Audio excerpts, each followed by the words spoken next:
Recording Studio Rexall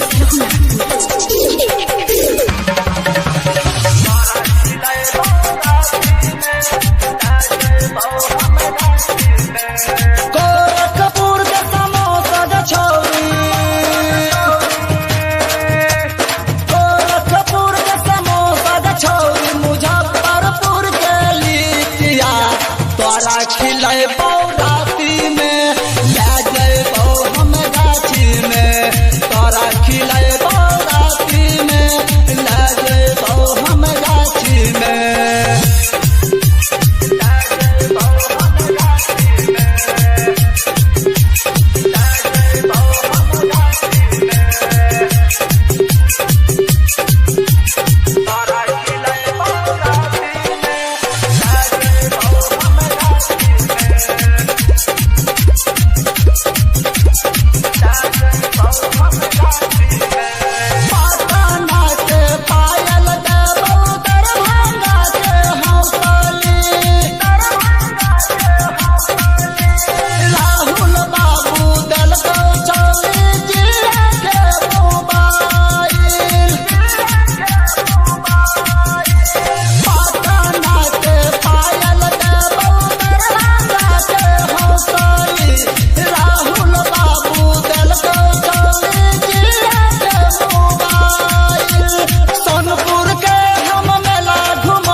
Recording Studio Rexall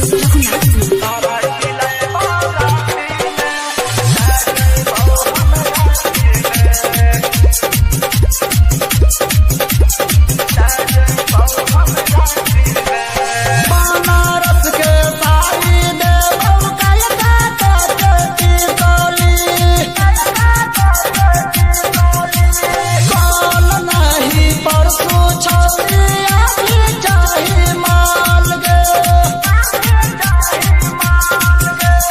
Banaras के साड़ी देबौ कलकत्ता के टिकोली, कल नहीं परसू छौरी आबी चाही माल गे। मधुबनी के वर्णी गे छौरी, तोरा कुशेश्वर बाजार में, तोरा ओढ़ैबौ राती में, ले जइबौ हम गाछी में, तोरा ओढ़ैबौ राती में, ले जइबौ हम गाछी में।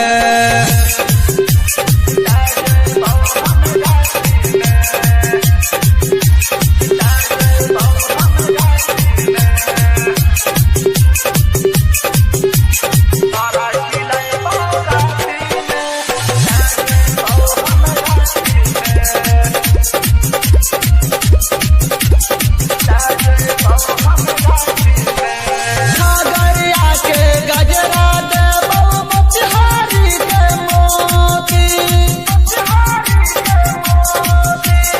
बलराम छौरा करतौ छौरी तोरा वाला जोड़ी। खगड़िया के गजरा देबौ मोतिहारी के मोती, बलराम छौरा करतौ छौरी तोरा वाला जोड़ी। भोमा वाला नथिया गे छौरी, तोरा कुशेश्वर बाजार में, तोरा पिन्हैबौ राती में, भरबौ चोली गाछी में, तोरा खिलेबौ राती में, ले जइबौ हम गाछी में। Recording Studio Rexall Raghunath